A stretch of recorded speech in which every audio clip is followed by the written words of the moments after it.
Ok, queridos, Josué 1 es la base de la exposición de la palabra, Josué 1, y vamos a estar del 1 hasta el 9.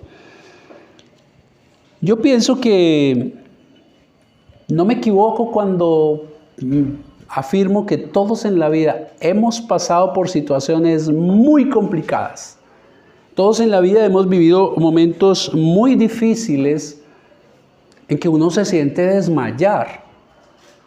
Todos hemos enfrentado situaciones que las vemos tan gigantes, tan grandes, que nos abruman, que quedamos sin fuerza, con miedo y prácticamente derrotados en el piso. Que como que tal vez muchas veces hasta quisiéramos hacer lo del avestruz, meter nuestra cabeza en tierra y no mirar la situación, pero la situación allí sigue. Y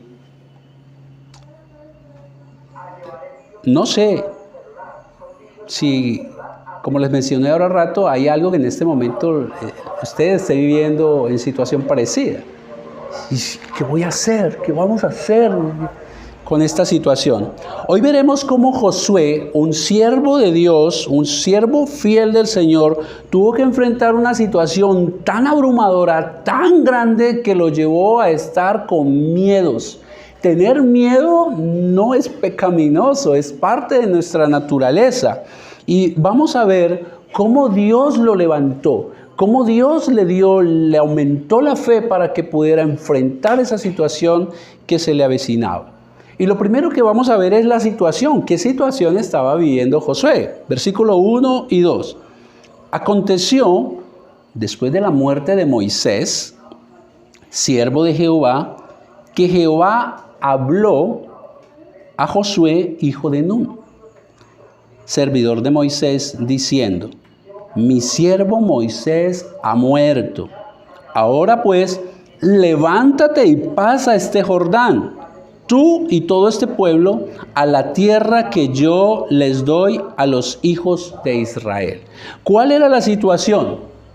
Moisés fue el hombre que Dios utilizó para sacar a su pueblo de Egipto de esclavitud de 400 años.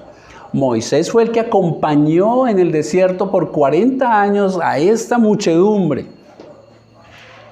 Y Moisés fue también el que estuvo con el Señor en Monte Sinaí recibiendo nada menos y nada más que las leyes, la constitución de esta nueva nación. Sin embargo, Moisés, en un mandato que le dio el Señor para hablarle a una roca y poder sacar de allí agua para todo el pueblo porque tenían sed, Moisés allí pecó y no habló a la roca, sino que la golpeó, y ello llevó a que Jehová le dijera: tú no vas a entrar a la tierra prometida. Y ahora Josué, su gran ayudante, es el que Dios llama y le dice: ahora te toca a ti. Levántate, ojo con esa palabra, levántate. Si te dice levántate es porque estás en el piso. Y cruza tú y todo este pueblo, este Jordán, a la tierra que yo he prometido a tus antepasados. La pregunta allí es, ¿por qué el Señor le dice a Josué: levántate y pasa el Jordán? ¿Por qué el Señor le dice a Josué 3 veces en el versículo 6, en el 7 y en el 9, esfuérzate y sé valiente? ¿Cuál es la razón por la que al finalizar en el versículo 9 el Señor le dice: no temas ni desmayes? Es lógico concluir que Josué tenía miedo, pavor, estaba aterrado, no sabía qué hacer. Muchas veces nos pasa lo mismo.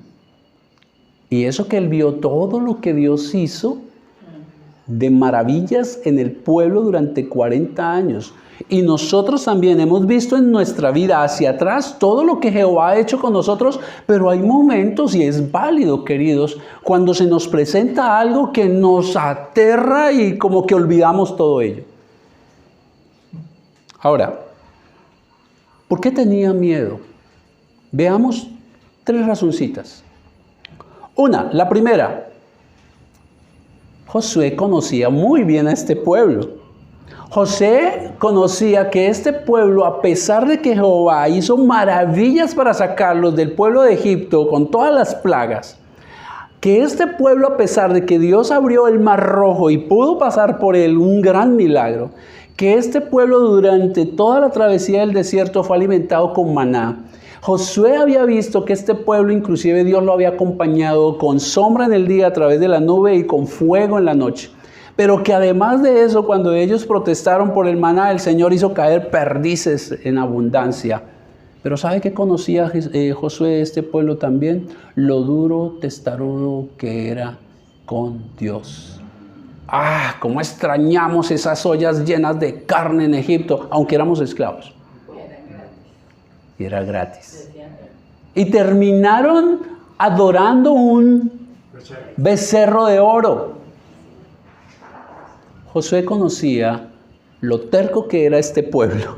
Josué conocía lo desleal que era este pueblo con Dios. Josué conocía todo lo que Moisés sufrió y ahora era él el que se enfrentaba a manejar. ¿Cómo no tener miedo? La papita que le tocaba. Pero hay otra razón para que también Josué tuviera miedo. Y era tener que cruzar el río Jordán. ¿Y por qué? En aquella época el río Jordán era, y en ese trecho donde ellos estaban acampando, era el río más caudaloso de toda esa región. Era el río, en esa parte era lo más ancho que había y era el más profundo en ese momento. ¿Cómo pasar este río? ¿Ven cómo nosotros fácilmente olvidamos lo que Dios hizo atrás? Fue capaz de abrir el mar, pero ahora tengo miedo porque hay un río al frente. Y se calcula que más o menos 3 millones de israelitas estaban acampando. Y bueno, Josué, ¿qué vamos a hacer? Tenían que pasar ellos, sus carretas, y todos sus animales y todos sus utensilios. ¿Cómo vamos a pasar? ¿Cómo vamos a enfrentar ese problema? Y yo soy el que tengo que tomar las decisiones. Pero ¿saben cómo no paralizarse también? Cuando Josué conocía que allá en la tierra prometida no estaba desocupada. Estaba ocupada por muchos pueblos con unos ejércitos más organizados, más grandes, más temerosos, y sus conquistas las conocía Josué. Qué miedo enfrentarme cuando yo tengo un ejército muy pequeño, desorganizado, y mi gente no era de guerra, aunque habían pasado unas guerras.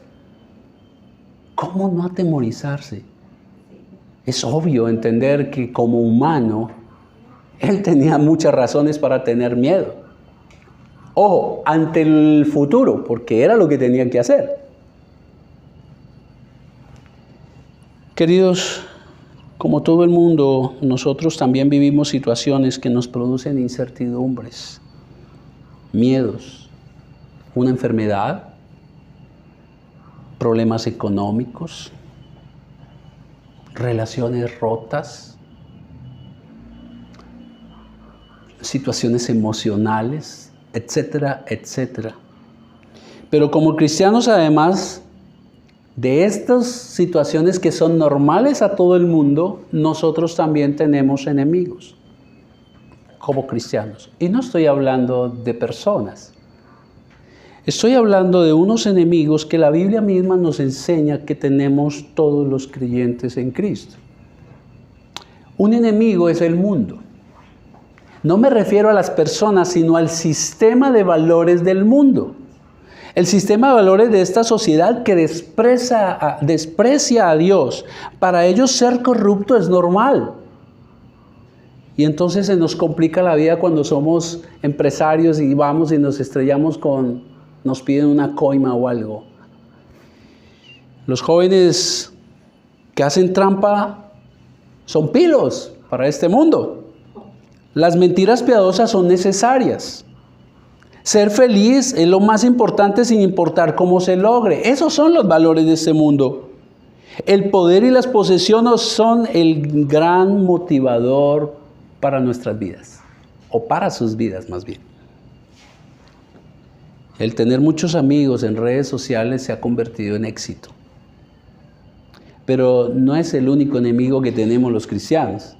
La Biblia también nos habla que Satanás es nuestro enemigo. Recuerden lo que dice Efesios 6, que nuestra lucha no es contra carne y sangre. Es decir, nuestras luchas no son contra los hombres, sino contra huestes celestiales, contra principados, potestades, gobiernos de las tinieblas. Y el mismo apóstol Pablo en 2 Corintios, lo vimos en una predicación, que Satanás es el Dios de este mundo.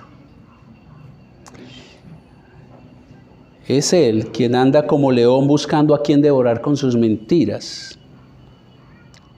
Por ejemplo, es él el que pretende hacer ver a la humanidad que es correcto que una pareja de lesbianas puedan adoptar un niño porque él necesita amor. Y es cierto, él necesita amor. Lo que no está bien es que una pareja del mismo sexo adopte un niño. Pero eso se está viendo como está bien, es normal. Queridos, nosotros necesitamos por eso hacer lo que también nos dice Efesios 6, hacer uso de la armadura de Dios. Y en esto hago una claridad, es algo no literal que tengo que ponerme un casco, es hacer uso de la Escritura, de la fe, de la palabra de Dios, del Espíritu Santo, de la oración. Pero hermanos, tenemos otro enemigo, y es el enemigo más complicado que tenemos, yo mismo, nuestra naturaleza pecaminosa. Los cristianos deseamos agradar al Señor, no pecamos como una práctica, pero no podemos olvidar que aún vivimos en una naturaleza pecaminosa que lucha contra los deseos de Dios.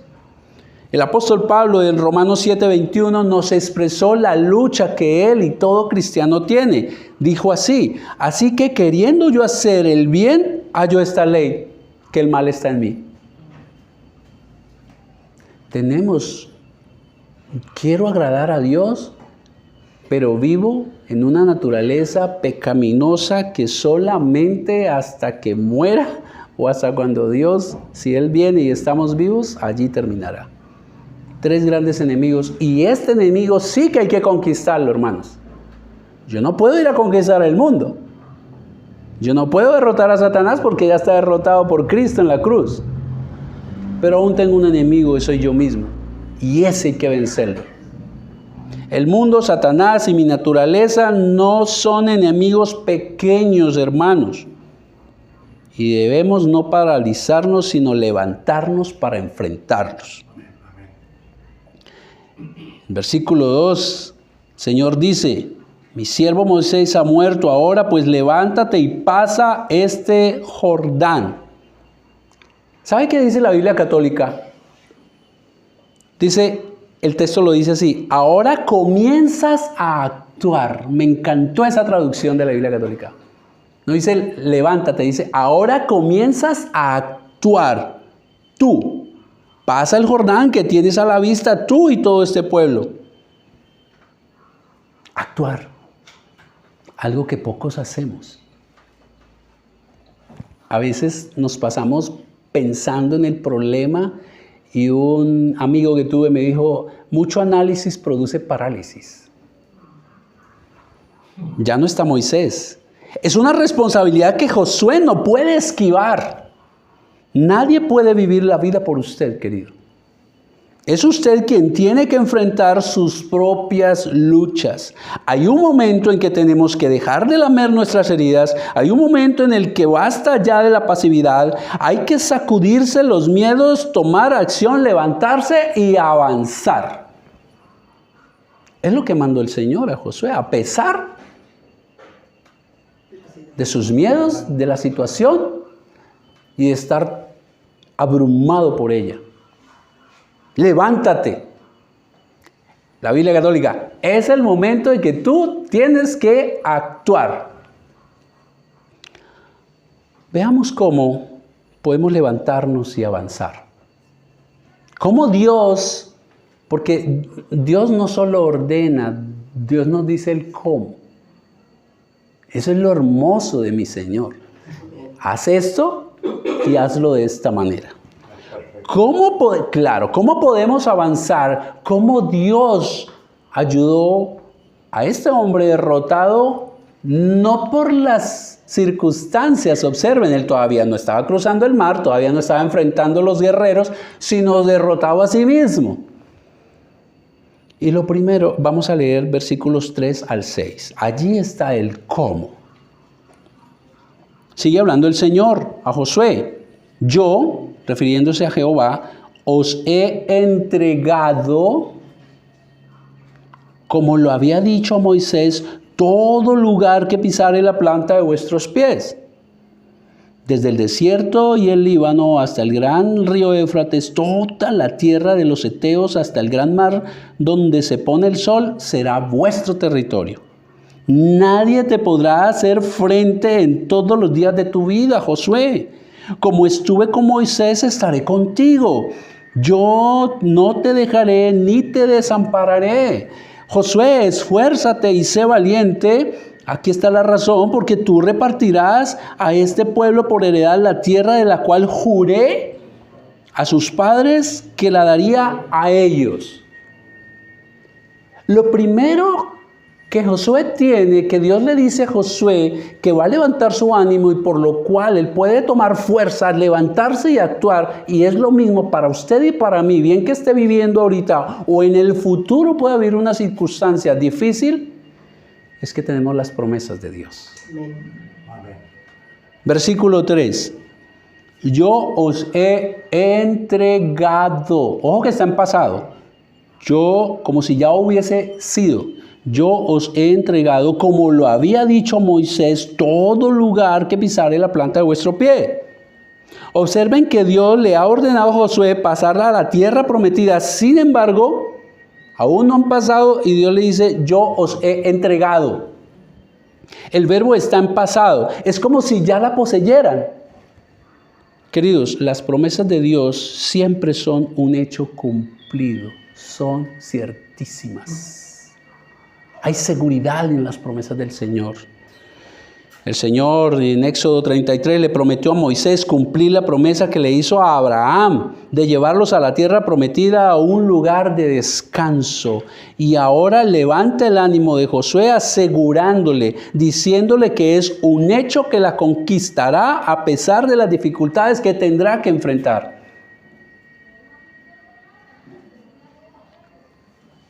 La misma palabra nos dice que las promesas de Dios son en Él sí y amén. Que nosotros los creyentes no andamos por vista. Eso no significa que no vamos a mirar las circunstancias. Lo que significa es que por encima de las circunstancias vamos a creer en las promesas de Jehová. Usted puede confiar en Dios. Es Dios confiable. Él es su Padre. Él no es un simple mortal para mentir. Ahora, ¿acaso Dios no ha cumplido? Miren, queridos, en Génesis 3, apenas Adán y Eva cometen pecado, en Génesis 3 el Señor promete un Salvador. Satanás herirá el carcañal, pero la descendencia de Eva aplastará su cabeza y desde allí Él promete al Salvador. No cumplió. No vino el Señor Jesucristo como Salvador. No se hizo hombre. Él cumplió. Lo dice la Escritura y lo confirman los miles de hallazgos arqueológicos que la ciencia puede demostrar que fue un hecho, hermanos. ¿Acaso no cumplió? Queridos, ante las dificultades, usted debe recordar que Dios es confiable. Él es fiel a su palabra. El Dios no le debe fidelidad a su siervo, pero Él se debe fidelidad a sí mismo. Recuerden que le dijo, la tierra que juré, y como no hay nadie superior a Él, jura por sí mismo. Juro por mi nombre que cumpliré esto. Y lo cumplió. Cuando estemos en dificultades o enfrentando una situación abrumadora, eche mano de las promesas de Dios. La pregunta que surge aquí es, ¿conoce las promesas del Señor? hay que abrir las Escrituras. Debe abrir las Escrituras, querido, querida, para conocer cuáles son las promesas que hay allí. Muchas de ellas ya cumplidas en su vida. Y la primera de ellas, somos salvos. Todo el que cree en Jesucristo como el único camino, como el Señor y Salvador, será salvo. Se ha cumplido, ya está cumplida, pero haga memoria, ¿cuáles otras promesas el Señor de manera particular ha cumplido en su vida? Estoy seguro que muchas. Si usted hace memoria, oh Señor, ya ha cumplido bastantes. La segunda razón por la cual Josué no debía tener miedo, levantarse y avanzar, cruzar el Jordán y conquistar la tierra prometida que le da el Señor, está en los versículos 5 al 9. Le sigue hablando el Señor a Josué, a usted y a mí. Nadie te podrá hacer frente en todos los días de tu vida. En otras palabras, nadie te va a vencer. Como estuve con Moisés, y Josué había visto cómo el Señor estuvo con Moisés, también estaré contigo. No te dejaré, no te desampararé. Esfuérzate y sé valiente, porque tú repartirás a este pueblo por heredad la tierra de la cual juré a sus padres que la daría. Solamente esfuérzate y sé muy valiente para cuidar de hacer conforme a toda la ley que mi siervo Moisés te mandó. No te apartes ni a diestra ni a siniestra, para que seas prosperado en todas las cosas que emprendas, Josué. Nunca se apartará de tu boca este libro de la ley, sino por el contrario, ¿qué vas a hacer? Que de día y de noche meditarás en él. Aquí está el propósito, para que guardes y hagas conforme a todo lo que en él está escrito. Porque entonces harás prosperar tu camino y todo te saldrá bien. Mira que te mando que te esfuerces y seas valiente. No temas ni desmayes, porque Jehová, tu Dios, estará contigo donde quiera que vayas. La segunda razón que Dios le dio a Josué para que se levantara de su abrumador sentimiento de yo no puedo y cruzar y conquistar, y nos dice a usted y a mí, es que tenemos su presencia. La presencia de Dios iba con Josué, irá con nosotros, no estamos solos.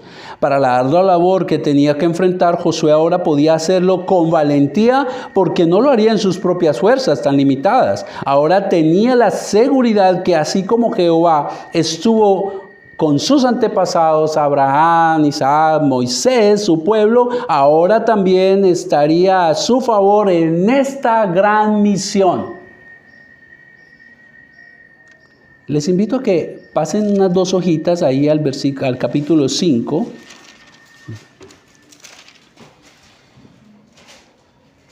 Versículos 13 y 14. Yo lo voy a leer en una traducción del lenguaje actual y dice así.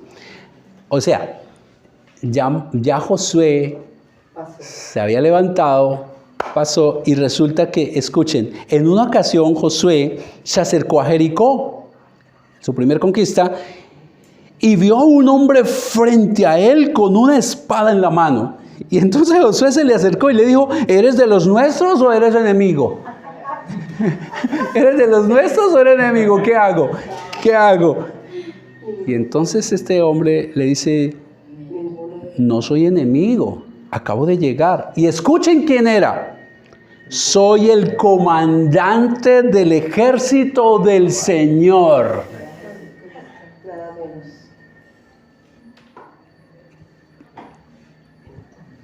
Josué tenía que físicamente en la humanidad hacer sus luchas contra los otros, pero lo respaldaba espiritualmente todo el ejército de Dios. Y cuando usted va al capítulo 12, no lo vamos a leer,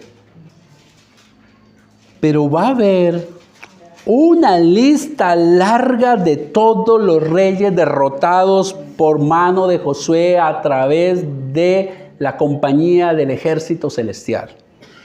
Porque Dios estaba con él. Lo hizo mediante los ejércitos del cielo. El poder de Dios obró a su favor. Dios cumplió y conquistaron la tierra prometida, queridos. Ese era el propósito que tenía el Señor para el camino. Sus promesas. Y ahora le dice, y estoy contigo. Y es lo que también, eso no es solamente para ellos, queridos. Porque también es una promesa para todos nosotros los creyentes. Mateo 28:20 es donde Jesús nos deja la gran comisión. Ir y hacer discípulos. Pero escúchenlo como finaliza el Señor. Yo estaré con vosotros todos los días hasta el fin del mundo. No era una promesa solo para Josué. Es una promesa para usted y para mí también en esta misión de la evangelización. ¿Dónde está el miedo de hablar con alguien? Si no es usted, recuerden que en una de las prédicas Dios nos enseñó, nosotros somos ministros del Evangelio y el único trabajo es sembrar y regar. Y Él da el crecimiento. ¿Quién dijo miedo, hermanos? Pero no solo para la evangelización. Hebreos 13:5, le voy a leer, luego lo buscan. 13:5 en lenguaje actual dice, no amen el dinero, sino conténtense con lo que tienen. Y aquí está la razón, porque Dios dijo, nunca te abandonaré, ni te dejaré solo. Y sigue diciendo el versículo, así podremos decir con seguridad, el Señor es mi ayuda. No tendré miedo, ¿qué daño puede hacerme un simple mortal? Queridos, no estamos solos en esta travesía de la vida cristiana. En todo momento tenemos las promesas de Dios y tenemos su compañía. Él está a nuestro favor para enfrentar toda situación que se nos presente. Queridos, frente a los retos de la vida, frente a la gran comisión que tenemos como creyentes de llevar el Evangelio y hacer discípulos, frente a la honrosa labor de hacer iglesia para Dios, incluso para vencer nuestros propios pecados, nuestros temores, no tengamos miedo. Seamos valientes. Dios promete estar con nosotros a nuestro favor todos los días. No estamos caminando solos en esta vida cristiana y en medio de este mundo que aborrece al Señor. Estamos en la compañía del único Dios verdadero, quien creó los cielos y la tierra y sostiene el universo con su poder. Es la presencia poderosa de Dios a favor de sus hijos la que nos asegura poder enfrentar con valentía todos los desafíos que se nos presenten, queridos. Pero hermanos, Él nos deja una responsabilidad. Fíjense que todo esto lo conquistó Josué, pero ¿qué tuvo que hacer Josué? Levantarse, tomar acción, como leímos en esta traducción católica. Ahora es tiempo en que tú tomes acción. Tenemos una responsabilidad. Hermanos, además de las batallas que enfrentaría Josué con los diferentes ejércitos, había una lucha más importante que Josué tenía que librar. Con él mismo. Así es. Había una lucha más importante que tendría que enfrentar para sobrepasarse, sobreponerse a sus miedos. Pero también había otra lucha que él tenía que enfrentar cuando conquistara. Y era no contaminarse con las costumbres de aquellos pueblos paganos. No terminar adorando los dioses de ellos y así traicionar a Dios. Ahora Dios le da instrucciones a Josué de cómo él podía estar fortalecido espiritualmente para no fallarle a Dios. Y esto que vamos a ver a continuación es la manera como usted y yo nos fortalecemos espiritualmente. Porque no solo de pan vivirá el hombre, sino de cada palabra que sale de la boca de Dios. Y aquí está revelada en las Escrituras, hermanos. Entonces vamos a ver cuál es nuestra responsabilidad, la que Dios le dijo a Josué también, versículos 7 y 8. Sigue hablando el Señor a Josué. Solamente esfuérzate y sé muy valiente para cuidar de hacer, ¿ven? Hacer. Conforme a toda la ley que mi siervo Moisés te mandó. No te apartes de ella ni a diestra ni a siniestra. Y aquí está el propósito, para que seas prosperado en todas las cosas que emprendas. Nosotros como padres, cuando queremos que nuestros hijos entiendan muy bien un mandato, se lo decimos 1, 2, 3, muchas veces. Y aquí el Señor vuelve y lo repite, versículo 8, en otras palabras. Nunca se apartará de tu boca este libro de la ley. Por el contrario, sino que de día y de noche meditarás, para que guardes y hagas conforme. Hagas, otra vez, ¿no? Hacer, actuar. Hagas conforme a todo lo que en él está escrito, obedecer la palabra. Porque entonces, y hay una versión que dice, y solo entonces, como una condición, harás prosperar tu camino y todo te saldrá bien. Así como Josué, usted y yo tenemos las Escrituras. Y si deseamos estar fortalecidos espiritualmente para no ser derrotados por el desánimo, para no sucumbir a las ideas de esta sociedad, si usted quiere escuchar el sabio consejo de Dios para su vida, tiene la gran responsabilidad de abrir la Biblia. Ella es la palabra de Dios. Pablo se lo confirmó a Timoteo. Y lo que Dios dice no es solamente abrirlas, sino qué va a hacer usted con ellas. Y lo primero que le dice el Señor es, meditarás de día y de noche. Eso significa meditar siempre. Meditar siempre. Usted medita las Escrituras, como lo hicimos hoy un pedacito, pero cuando uno va en la buseta o en el carro trasladándose, allí pueden estar meditándola. Esto le llevará a comprenderla, a grabarla en su mente, en su corazón, a recordarla cuando la necesite, a pensar, le llevará a pensar y tomar decisiones sabias. Desafortunadamente muchos no lo hacen y entonces son los que mantienen pidiendo consejería. Y no está mal pedir consejería, pero la primer consejería y fuente de sabiduría está en la Biblia. Y cuando usted vaya y pida consejería, si usted ha meditado las Escrituras, va a sopesar si lo que le están aconsejando es de acuerdo a las Escrituras.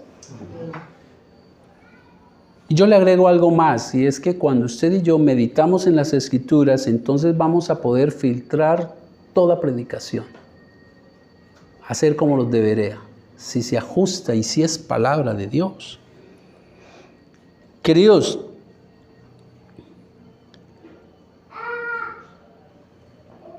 cuando alguien dice que no escucha la voz de Dios, es porque no está abriendo la Biblia. Ahí está. Y la pregunta es, ¿medita usted en las Escrituras? ¿Saca el tiempo para meditarlas? Así como la oración dijimos, no tenemos tiempo, estoy ocupado, pero cuando tenemos un grave problema, ahí sí sale el tiempo para orar. Así mismo debe ser para las Escrituras. Ella es el alimento espiritual, hermanos. Así como nosotros procuramos el alimento corporal, no podemos ser espiritualmente raquíticos. Por alguna razón o por esa razón, tal vez fue que el apóstol Pablo dijo, ya era momento de darles a ustedes vianda, pero me toca seguirles dando leche. Pero no solamente usted debe meditarlas, sino Dios también le dice a Josué 2 veces, obedecer para que pongas por obra. Obedecerlas. De nada sirve que usted escuche el sabio consejo si no lo pone en práctica. Qué decepcionante es para uno de padre dar un sabio consejo y ver que su hijo tomó otra decisión y tuvo que estrellarse y sufrir, hermanos. ¿Cuánto decepcionamos nosotros a Dios al ver que nos ha dejado el sabio consejo y no lo obedecemos? Escuchen lo que dijo el Señor Jesucristo en Mateo 7:24. Quien no oiga mis enseñanzas y las ponga en práctica será como el hombre prudente que construyó su casa sobre la roca. Llovió fuerte, los ríos crecieron, los vientos soplaron y golpearon contra aquella casa. Sin embargo, la casa no se cayó. Y la razón por la que no se cayó es esta, porque estaba construida sobre la roca. Es una analogía, su vida y mi vida, si están construidas sobre la roca que es Cristo Jesús, van a venir los problemas, van a venir las circunstancias difíciles, vamos a estar golpeados, pero no derrotados. Amén. Pero el que oiga mis palabras y no las ponga en práctica será como un insensato. En el original, la palabra insensato, allá en el griego, significa sincesos, como aquel perrito que tengo allí. Llovió fuerte, los ríos crecieron, los vientos soplaron y golpearon contra la casa y hubo un gran derrumbe y un gran desastre. Queridos, todas las personas vivimos tiempos difíciles. La diferencia de cómo termina todo depende de cómo construye su vida cristiana. Tenemos a Dios de nuestra parte y cuando ponemos en práctica lo que Él nos enseña en las Escrituras, aunque pasemos tormentas, quedaremos en pie. Golpeados, pero no derrotados, sino fortalecidos. Queridos, la obediencia siempre trae bendición. En el versículo 7 y 8, Dios repite 2 veces lo siguiente: para que seas prosperado en todo lo que emprendas. No podemos dudar que al tomar sabias decisiones guiados por las Escrituras, podremos tener éxito en las cosas cotidianas de la vida, en las relaciones, en el estudio, en los negocios, ¿sí?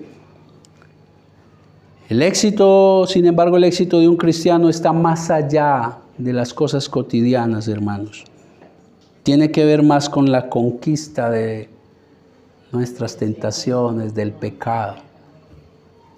Tiene que ver más con mantenernos fieles a Dios. Ese es el éxito del creyente. De ser fieles al Señor. De conquistar nuestros propios pecados, nuestras debilidades. El éxito de un cristiano tiene que ver más con recibir la paz que sobrepasa todo entendimiento a pesar de que el mundo se derrumbe a su alrededor. El éxito suyo y mío está en creer sin dudar en las promesas de nuestro Dios. Promesas futuras como que habrán cielos nuevos y tierra nueva, donde no habrá llanto, donde no hay dolor, donde ya no hay problemas.